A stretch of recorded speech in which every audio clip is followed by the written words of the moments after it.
شهر رمضان الذي أنزل فيه القرآن هدى للناس وبينات من الهدى والفرقان. ناظرین، پروگرام شہر رمضان کے سلسلے میں آپ کی خدمت میں ایک بار پھر حاضر ہوں۔ گزشتہ پروگرام میں ہم نے بات کی تھی کہ روزہ ایمان بڑھاتا ہے۔ اسی طرح ہم نے یہ بھی جانا کہ کچھ اعمال ایسے ہوتے ہیں کہ جو انسان کے ایمان کی کمزوری کا باعث بنتے ہیں۔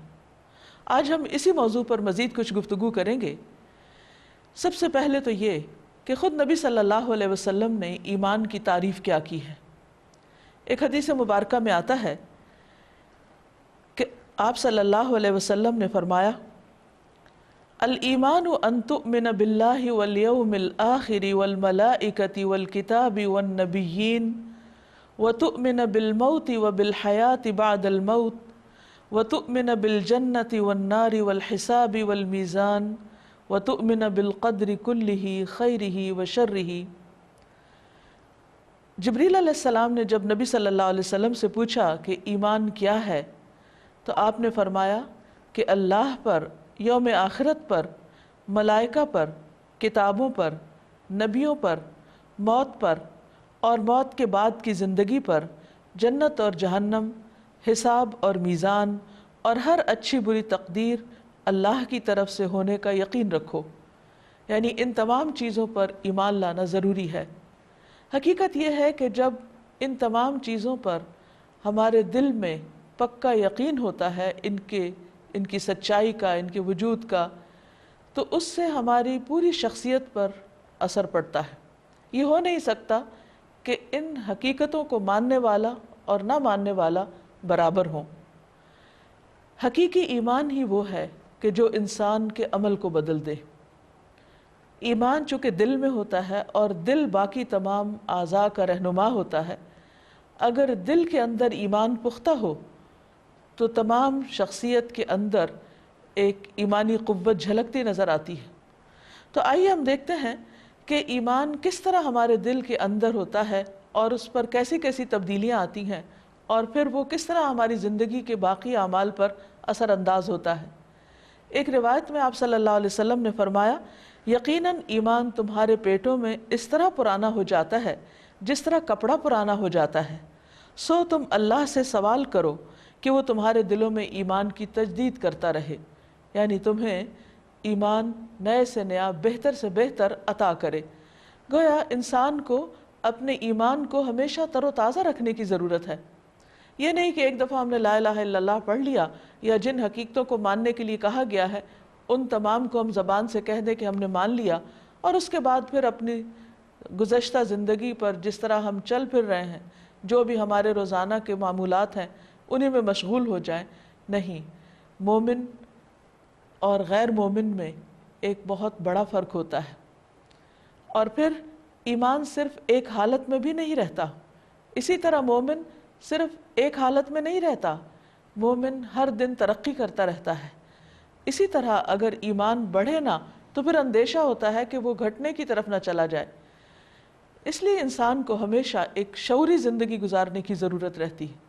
اور روزہ اس میں مدد دیتا ہے، کیونکہ رمضان کے روزے فرضی اس لیے کیے گئے کہ انسان کے اندر تقوی پیدا ہو، اور تقوی محتاط زندگی کا نام ہے، شعوری زندگی کا نام ہے۔ پھر اسی طرح یہ ہے کہ ہمارے چونکہ دل کی حالت بدلتی رہتی ہے، وہ ایک حال میں نہیں رہتا، اور اس کو قلب کہا ہی اس لیے جاتا ہے۔ نبی صلی اللہ علیہ وسلم نے فرمایا کہ قلب کو قلب اس لیے کہتے ہیں کہ یہ پلٹتا رہتا ہے، اور دل کی مثال تو اس پر کی سی ہے جو کسی درخت کی جڑ میں پڑا ہوا ہو اور ہوا اسے الٹتی پلٹتی رہے۔ یعنی حالات کے مطابق انسان کے عمل میں، انسان کے دل کی کیفیت میں، اس کے مزاج میں، اس کے موڈ میں فرق آتا رہتا ہے۔ اب ہمیں یہاں یہ بھی دیکھنا ہوگا کہ وہ کون سی چیزیں ہیں کہ جو انسان کے ایمان میں کمی کا باعث بنتی ہیں۔ اس میں سب سے پہلی چیز تو یہ ہے کہ انسان جب اللہ تعالیٰ کے ذکر سے تعلق نہیں رکھتا، نصیحت سے منہ موڑتا ہے، تو پھر انسان پر غفلت اور بے حسی طاری ہونے لگتی ہے۔ نتیجتاً اس کے اندر اچھے کاموں کی طلب اور خواہش ہی نہیں رہتی، اور نہ ان کی طرف آگے بڑھتا ہے، اور نہ پھر محنت کرتا ہے اور نہ کوشش کرتا ہے۔ قرآن پاک میں اللہ تعالیٰ فرماتے ہیں وَمَنْ أَظْلَمُ مِمَّنْ ذُكِّرَ بِآيَاتِ رَبِّهِ فَأَعْرَضَ عَنْهَا وَنَسِيَ مَا قَدَّمَتْ يَدَاهُ إِنَّا جَعَلْنَا عَلَى قُلُوبِهِمْ أَكِنَّةً أَن يَفْقَهُوهُ وَفِي آذَانِهِمْ وَقْرًا وَإِن تَدْعُهُمْ إِلَى الْهُدَى فَلَن يَهْتَدُوا إِذًا أَبَدًا۔ اس شخص سے بڑھ کر ظالم کون ہوگا جسے اللہ کی آیات سے نصیحت کی جائے اور وہ اس سے منہ پھیر لے اور اپنے وہ سب کام بھول جائے جو اس نے آگے بھیجے ہیں۔ ایسے لوگوں کے دلوں پر ہم نے پردے ڈال دیے ہیں کہ وہ قرآن کو سمجھ ہی نہیں سکتے اور ان کے کانوں میں گرانی ہے، اگر آپ انہیں راہ راست کی طرف بلائیں تو وہ اس راہ پر کبھی نہیں آئیں گے۔ یعنی اگر کوئی شخص اللہ تعالیٰ کی نصیحت سے منہ پھیرتا ہے، ذکر سے منہ موڑتا ہے، تو پھر اس کا نتیجہ کیا ہوتا ہے کہ اس کے دل پر ایک پردہ پڑ جاتا ہے اور اس کے نتیجے میں پھر اسے نیک کاموں کی طلب ہی نہیں رہتی، یعنی اس کے کرنے کا شوق ہی نہیں رہتا۔ پھر اسی طرح جب انسان گناہ کرتا ہے تو گناہ کا اثر بھی دل پر پڑتا ہے۔ نبی صلی اللہ علیہ وسلم نے فرمایا کہ چاند کے سامنے آنے والی بدلی کی طرح ہر دل پر گناہوں کی بدلی چھا جاتی ہے، یعنی 14ویں کا چاند روشن اور بھرپور نظر آتا ہے کہ یکا یک آپ دیکھتے ہیں کہ اس کی روشنی ماند پڑ جاتی ہے، اور وجہ کیا ہوتی ہے کہ ایک چھوٹا سا بادل آ کر اس کی روشنی کو چھپا دیتا ہے، یا وہ ملگجی ہوتی ہے یا پھر بالکل ہی چھپ جاتی۔ اسی طرح انسان کا دل نیکی، ایمان، تقوی، توکل، اللہ کی محبت کی وجہ سے چمکنے لگتا ہے۔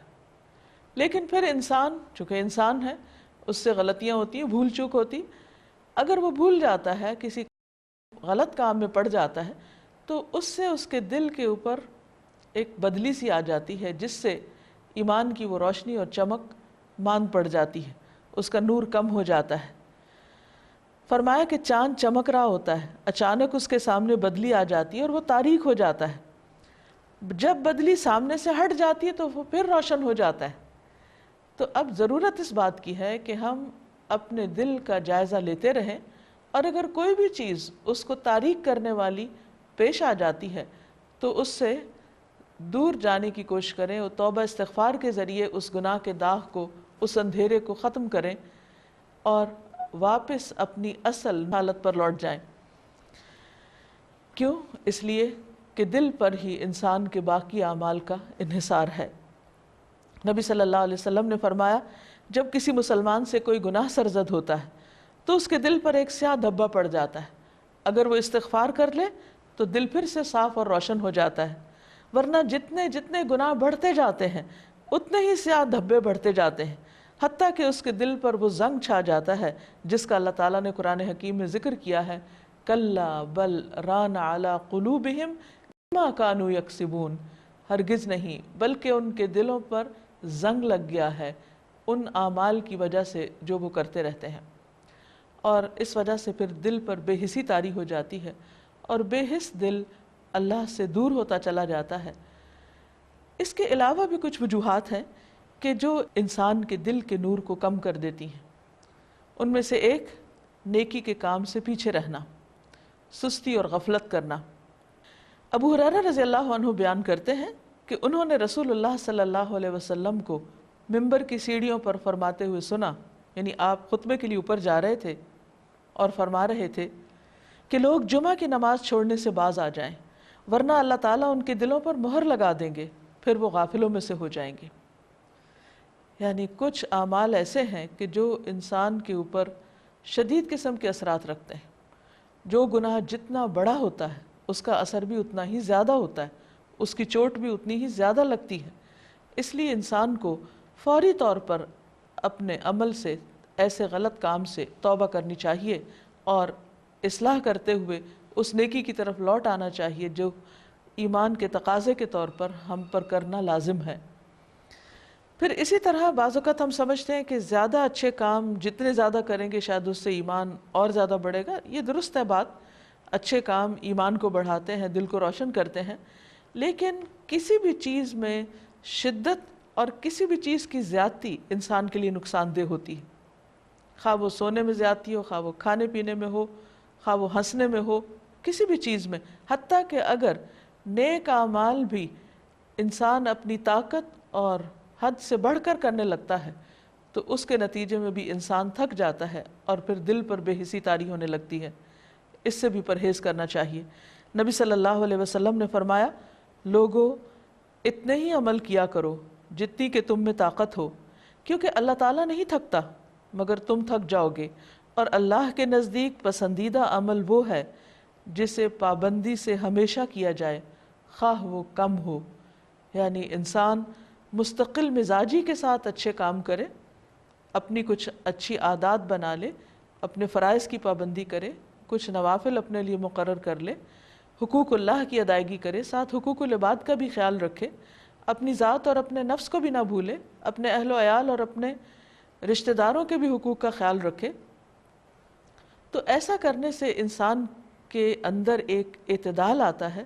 اور اس سے پھر انسان کبھی تھکتا نہیں کچھ بھی کرتے ہوئے، اور ساری چیزیں سب ساتھ ساتھ چلتی چلی جاتی ہیں تو اس سے انسان کے اندر ایک عجب طرح کا اطمینان اور خوشی پیدا ہوتی ہے. اس کے لیے ہم پہلے بھی بات کر چکے ہیں کہ جتنے بھی کام ہم کرنا چاہتے ہیں ہمارا یا یہ کہ ہم پر فرض ہیں اور لازم ہیں، ان سب کی ایک فہرست بنا لیں اور اس کے ساتھ ساتھ اپنے دن کے اوقات کو تقسیم کر لیں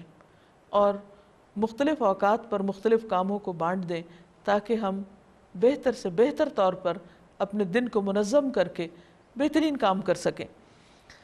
پھر ایک اور حدیث میں آپ صلی اللہ علیہ وسلم نے فرمایا، عبداللہ بن عمرو بن عاص کہتے ہیں کہ مجھ سے نبی صلی اللہ علیہ وسلم نے پوچھا کہ کیا یہ خبر صحیح ہے کہ تم رات بھر عبادت کرتے ہو اور پھر دن میں روزے رکھتے ہو؟ میں نے کہا جی ہاں، میں ایسا ہی کرتا ہوں. آپ نے فرمایا لیکن اگر تم ایسا کرو گے تو تمہاری آنکھیں بیٹھ جائیں گی اور تمہاری جان ناتواں ہو جائے گی. اس کا پھر نتیجہ کیا ہوگا؟ نتیجہ یہ ہوگا کہ انسان مزید اچھے عمل نہیں کر پائے گا، اس کی ہمت جواب دے جائے گی. اس لیے انسان کام اتنا ہی کرے جس کو نبھا سکے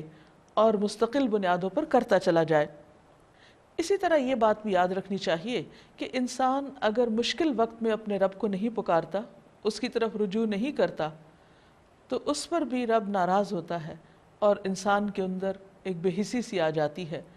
اور یہ چیز بھی انسان کے دل کو پلٹ ڈالتی ہے اور انسان نیکیوں سے دور ہو جاتا ہے. پھر یہ بات بھی ہے کہ کچھ بری عادات ایمان کے ساتھ اکٹھی نہیں ہو سکتی، مثلا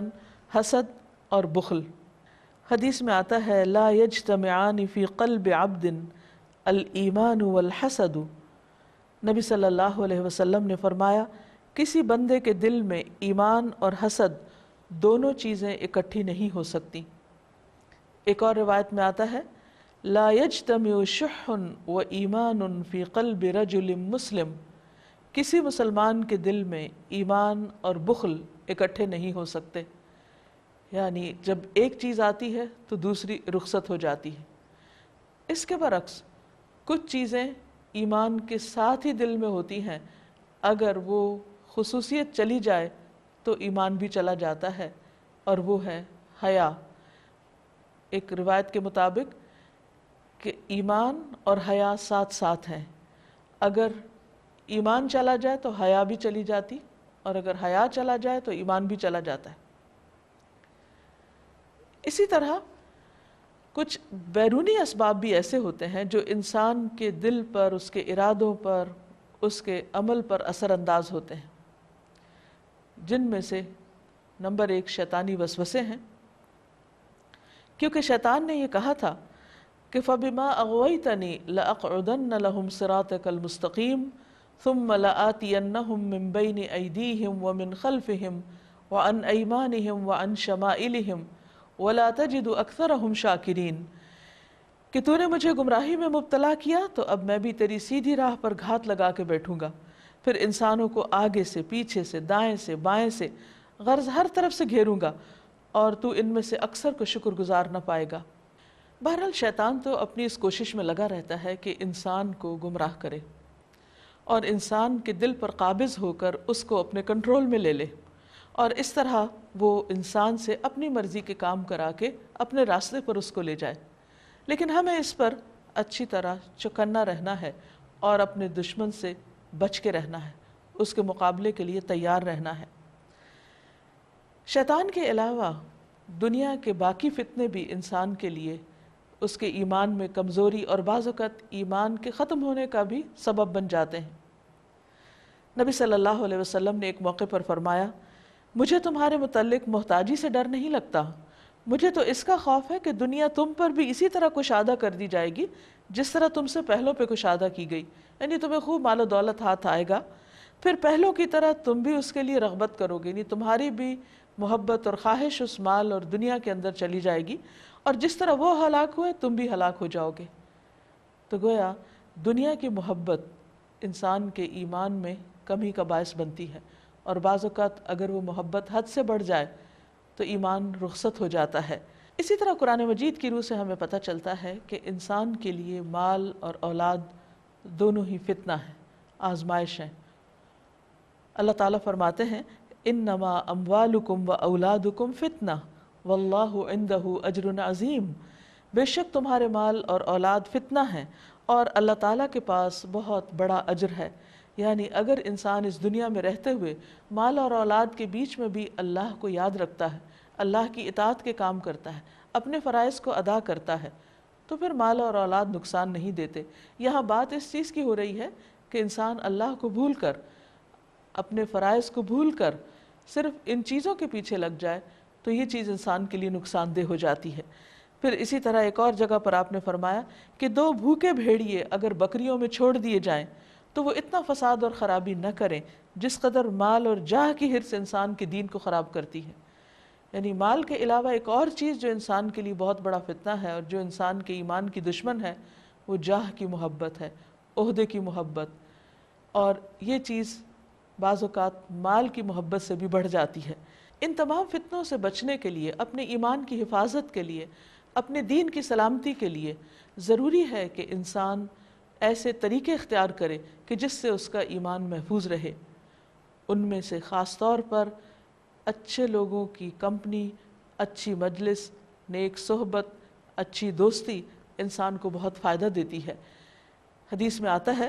کہ انسان اپنے دوست کے دین پر ہوتا ہے، بس تم میں سے ہر ایک کو دیکھنا چاہیے کہ وہ کس کو دوست بنا رہا ہے، یعنی کس کے بیچ میں اٹھتا بیٹھتا ہے۔ پھر اسی طرح ایک اور جگہ پر فرمایا کہ نیک ساتھی اور برے ساتھی کی مثال کستوری بیچنے والے عطار اور لوہار کی سی ہے۔